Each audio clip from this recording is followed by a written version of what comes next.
আবার এই নবী এমন নবী, আল্লাহ রাব্বুল আলামিন এই নবীর মর্যাদা এত সমুন্নত করেছেন, এই নবীর স্ট্যাটাস এতগুলো বৃদ্ধি করেছেন।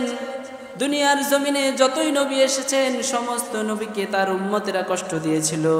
বিশ্ব নবী মুহাম্মদ আরবি সাল্লাল্লাহু আলাইহি ওয়াসাল্লামকেও তার উম্মতেরা কষ্ট দিয়েছিল, বিশ্ব নবীকেও কষ্ট দিয়েছিল তার উম্মতরা। কিন্তু আমার নবী, আপনার নবী বিশ্ব নবী মুহাম্মদ আরবি সাল্লাল্লাহু আলাইহি ওয়াসাল্লামকে যে কষ্ট দিয়েছিল, এই কষ্টের জন্য আমার নবীর উত্তর দেওয়া লাগে নাই, বরং আমার নবীর পক্ষ থেকে স্বয়ং আরশের উপর থেকে উত্তর দিয়ে দিয়েছেন একজন। বলুন তো তিনি কে? আল্লাহ। আল্লাহ রাব্বুল আলামিন উত্তর দিয়েছেন। বিশ্ব নবী মুহাম্মদ আরবি সাল্লাল্লাহু আলাইহি ওয়াসাল্লামকে যখন মক্কার মুশরিকরা বলতে লাগলো তিনি হচ্ছে পাগল, মুহাম্মদ একটা পাগল লোক, মুহাম্মদ একটা মাতাল লোক ইত্যাদি বলে গালি দিতে লাগলো, নাউজুবিল্লাহ। বিশ্ব নবীকে যখন পাগল বলতে লাগলো, আরশের উপর থেকে আল্লাহ রাব্বুল আলামিন আয়াত নাজিল করলেন আর বললেন, ওয়া মা সাহিবুকুম বিমাজনুন,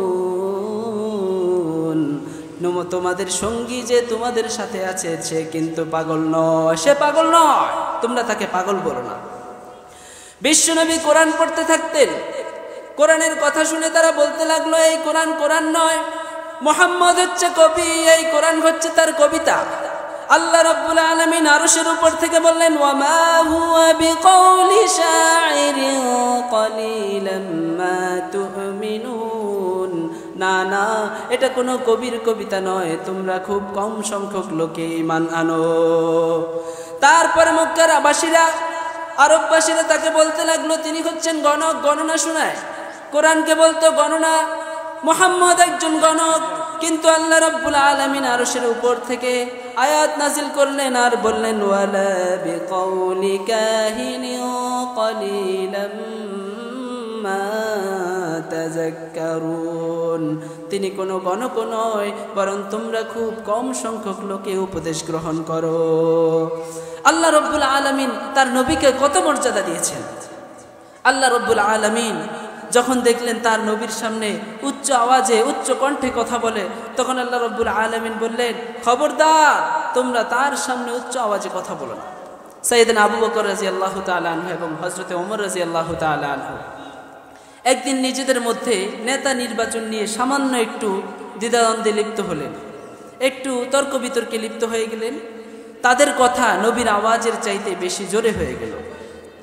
নবীর আওয়াজের চাইতে তাদের কথা বেশি জোরে হয়ে যাওয়ার কারণে আল্লাহর নবী একটু মনক্ষুণ্ণ হলেন। কিন্তু আল্লাহর নবী তাদেরকে কিছু না বললেও আরশের উপর থেকে একজন তাদেরকে কিছু বলে দিয়েছেন। বলুন তো তিনি কে? আল্লাহ। আল্লাহ রাব্বুল আলামিন বললেন, খবরদার। আয়াত নাজিল করলেন আর বললেন, লা তারফাউ আসওয়াতাকুম ফাওকা সাওতিন নবী ওয়া লা তাজহারু লাহু বিল কওলি কাজাহরি বা'দিকুম লিবা'দ।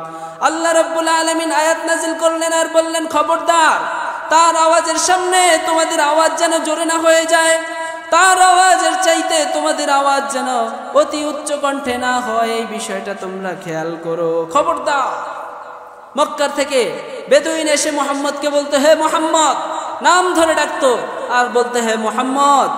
এভাবে যখন মুহাম্মদ মুহাম্মদ বলে নাম ধরে ডাকে রাখতো, আল্লাহ রাব্বুল আলামিন এতেও সহ্য করতেন না। আয়াত নাজিল করলেন আর বললেন, লা তাজআলু দুআ আর-রাসূলি বাইনাকুম কাদুআই বা'দিকুম বা'দা, তোমরা পরস্পরে যেভাবে একে অপরকে ডেকে থাকো, আমার নবীকে কখনো তোমরা পরস্পরের মতো ডেকো না।